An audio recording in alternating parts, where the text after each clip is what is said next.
Kawawa naman si Mimi.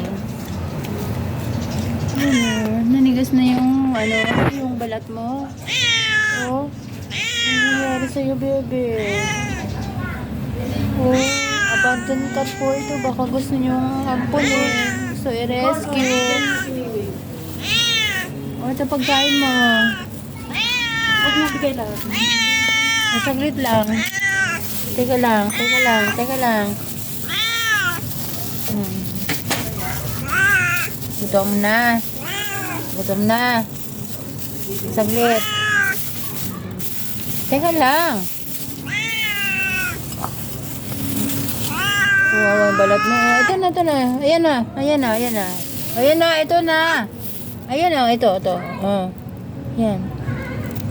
Mahilig makipag-away eh. Oh, ang dami niyang sugat sa liig. Alam mo ate kung bakit nagkaganyan niya. Nakakain niya ng